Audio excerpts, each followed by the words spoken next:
शक्ति की, नारी शक्ति की।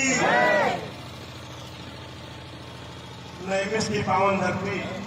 और 88,000 ऋषि मुनियों की तपस्वी, महारिष दधीच की माटी, एक तरफ आदि गंगा गोमती और दूसरी तरफ मां सरयू, और जहां से मानव की उत्पत्ति हुई है मन और शत्रुपा, ऐसा पावन धाम नैमिषारण्य, एक नारी का अपमान राजा दक्ष के यहां उनकी पुत्री का ही हुआ था। उस नारी के अपमान को लेकर के भगवान शिव क्रोधित हुए थे और जो उनके अंगों का विच्छेदन किया था, वो सती जी का जो हृदय है, इस शरीर में सबसे अगर कोई कोमल वस्तु है वो हृदय है, और हृदय जब रुकता है तो तुरंत सब कुछ खत्म हो जाता है। ये हृदय अगर किसी के हिस्से में आया है तो हम जनपद सीतापुर वासियों के हिस्से में आया है। इसी नाते जब हम दुर्गा सप्तशती का पाठ करते हैं तो उसमें आता है कि और इसी तरीके से आज जो इस प्रांगण में नारी शक्ति बैठी हुई है, हमारी देवियां, हमारी बहनें, हमारी जो मातृशक्ति बैठी हुई है, वो चाहे आशा बहू के रूप में हो, चाहे वो आंगनबाड़ी के रूप में हो, चाहे नन्हे मुन्ने बच्चों को रोशन भोजन कराने वाली रसोइये के रूप में हो, चाहे वो अन्वेषक के रूप में हो, चाहे वो शिक्षा मित्र के रूप में हो, ऐसी समस्त नारी शक्ति को आज भगवान भागवत के इस प्रांगण में अपने हृदय की गहराई से, अपनी तरफ से और अपने परिवार के तरफ से आपका मैं प्रणाम करता हूं, वंदन करता हूं, आप सबका अभिनंदन करता हूं। मित्रों, हम सौभाग्यशाली हैं कि दिल्ली में मोदी जी की सरकार और उत्तर प्रदेश की योगी जी की सरकार, जो गांव गरीब किसान के लिए, झुग्गी झोपड़ी में रहने वाले इंसान के लिए, महिलाओं की सुरक्षा और सम्मान के लिए, दबे कुचलों के उत्थान के लिए निरंतर काम कर रही है। ऐसा नहीं है, हम पुरुष लोग ये भले मानते हो कि हम शक्तिशाली हैं, लेकिन ये हमारा सोचना गलत है। हमारा युगों से हमारे शास्त्रों में, हमारे हर एक ग्रंथ में नारी शक्ति ही सर्वोपरि है। अगर हम पुरुषों के पास जो शक्तियां आई हैं, योगी के द्वारा की हुई दवाई ट्रीटमेंट हो, चाहे उनका वैक्सीनेशन करना हो, चाहे उनके टीकाकरण करना हो, चाहे उसके घर में किसी भी प्रकार का होता है, आपने अपने परिवार और अपने पति, अपने बच्चों को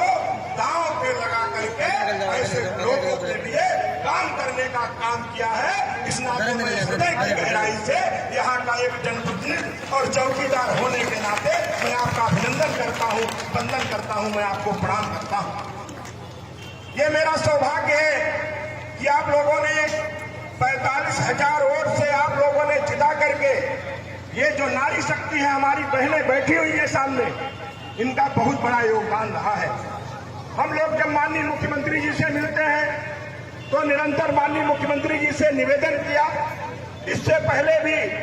आपने देखा होगा, चाहे वो आंगनबाड़ी के लोग हों या आशा बहू हो, हर तरीके से माननीय मुख्यमंत्री जी का ये पूरा विषय रहता है कि नारी घर से निकले। चाहे आज आपने देखा होगा समूह के रूप में भी प्रत्येक उस समूह को, चाहे वो राशन की दुकान हो, चाहे शौचालय को लेकर के देखभाल की व्यवस्था हो, या भिन्न भिन्न तरीके से जो पूरे देश की आधी आबादी है, जिसको पुरुष ये समझता है कि नहीं, नारी सिर्फ एक उपयोग की वस्तु है, लेकिन हमारे मुख्यमंत्री और प्रधानमंत्री आदरणीय मोदी जी और योगी जी ने नारी को हमेशा शक्ति माना है, जो शक्तिदायिनी है, जिससे हमें सब कुछ मिलता है। अगर ये नारी न होती तो संभवतः हम पुरुष न होते, क्योंकि अगर जन्म देने में किसी की क्षमता है तो आप लोगों में है, अगर रक्षा करने की किसी में क्षमता है तो आप में क्षमता है। और ये आज से नहीं है, ये युगों से होता आया है। अगर हम सतयुग की बात करें, उस सतयुग के राजा रावण ने, जो राजा था, जो चक्रवर्ती राजा था, और वो रावण हर हर जगह कोई इसको जीत नहीं सकता था, अमृत प्राप्त था। और उनकी बनवासी की पत्नी माता जानकी का जिसने हरण किया, उस रावण के घर 1 लाख पूत 1.25 लाख नाती, ता रावण घर दिया नहीं बाती। ऐसे भगवान राम के चरित्र का भी अगर हम चिंतन करते हैं तो अगर नारी का अपमान न किए होते तो रावण को कोई मार नहीं सकता था। ये बात मैं आपको त्रेता युग की बता रहा हूं। यदि आप द्वापर युग में जाएंगे, उस द्वापर युग में धृतराष्ट्र की सभा लगी हुई थी। गंगा पुत्र भीष्म, द्रोणाचार्य, कृपाचार्य जैसे महारथी बैठे हुए थे। वहां भी द्रौपदी का चीरहरण करने का दुशासन ने काम किया था दुर्योधन और के कहने के ऊपर। सोचिए, उस नारी का अपमान हुआ, 100 कौरव थे और उनका पूरा का पूरा सर्वनाश हुआ। इसलिए नारी का मान सम्मान सर्वोपरि होना चाहिए। इसके बारे में अगर कोई सोच सकता है तो मोदी और योगी सरकार सोच सकती है। और आप लोगों ने भी देखा होगा, इस कलयुग में अगर साक्षात भगवान को किसी को दर्शन हुआ है, वो मीरा को हुआ दर्शन, दूसरा गोस्वामी तुलसीदास जी को भी दर्शन हुआ है। उस दर्शन को दिलाने वाली कोई दूसरा नहीं था, मीरा जी को तो स्वयं हुआ। और अगर गोस्वामी तुलसीदास जी ने रामचरित्र का चिंतन किया, जो रामचरित्र हम लोग पाठ करते हैं, उस रामचरित्र के पाठ में आपने सुना होगा कि गोस्वामी तुलसीदास जी अपनी पत्नी से इतना प्रेम करते थे कि जमुना जी को तय करके अपनी ससुराल पहुंच गए थे रात में। तो उन्होंने कहा, इस हाड़ और मांस के शरीर से जितना तुम स्नेह करते हो, अगर इतना स्नेह तुम तब राम से करोगे तो तुम्हारा ये जन्म भी सफल होने वाला है, आगे का भी जन्म सफल होने वाला है। इस नाते नारी हमेशा बदलनी रही है, इसलिए नारी का सम्मान होना चाहिए। आपने देखा होगा, आज हमारे माननीय प्रधानमंत्री जी और मुख्यमंत्री जी, आप रजिस्ट्रार ऑफिस में एक संपत्ति की मालिक बने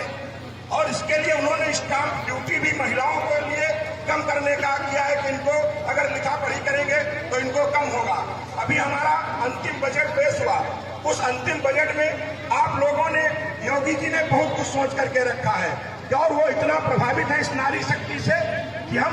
ऐसा कुछ अच्छा करेंगे। और हमको लगता है इस योगी सरकार में आने वाला समय जिस तरीके से और लोग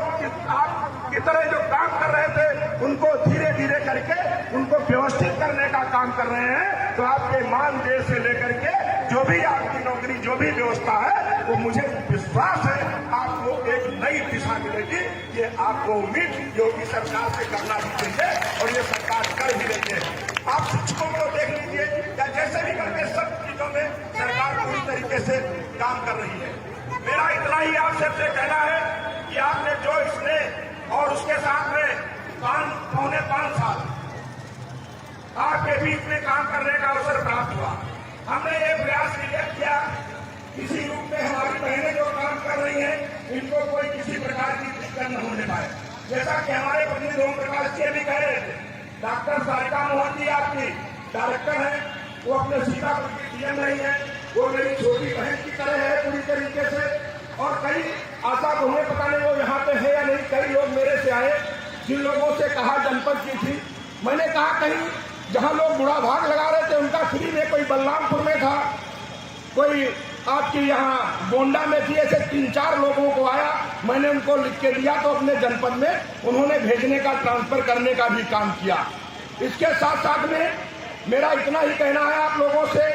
और जो आज का ये दिवस है, यह दिवस सिर्फ और सिर्फ हमारे माननीय मुख्यमंत्री जी ने और मेरी भी इच्छा ये प्रकट हुई कि कोरोना काल में ईश्वर की कितनी बड़ी कृपा है कि इस काल में हम लोगों ने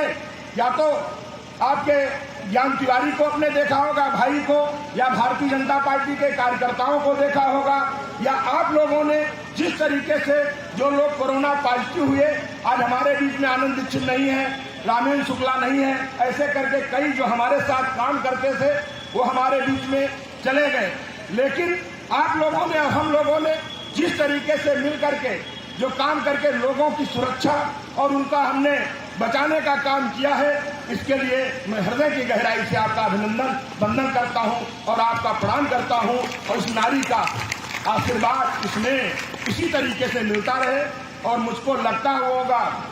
और मुझे विश्वास है कि आप लोगों को कहीं आपके अपने इस चौकीदार से कहीं ये नहीं लगा होगा कि आज विधायक जी या विधायक जी का आदमी या विधायक जी का कोई व्यक्ति आपसे कहीं कुछ लग रहा हो तो ऐसा हमको तो नहीं लगता है कि कहीं पीड़ा हुई होगी। अगर कहीं किसी को लगता है कोई पीड़ा भी हुई हो तो व्यक्तिगत अगर मेरे पास कोई विषय आया होगा, ऐसे अध्यापकों का विषय था टीचर का, तो हम लोगों ने उन लोगों को भी पूरी सुरक्षा देने का काम किया। इस नाते आपने देखा होगा आज जो हमारी सरकार है, योगी और मोदी की सरकार,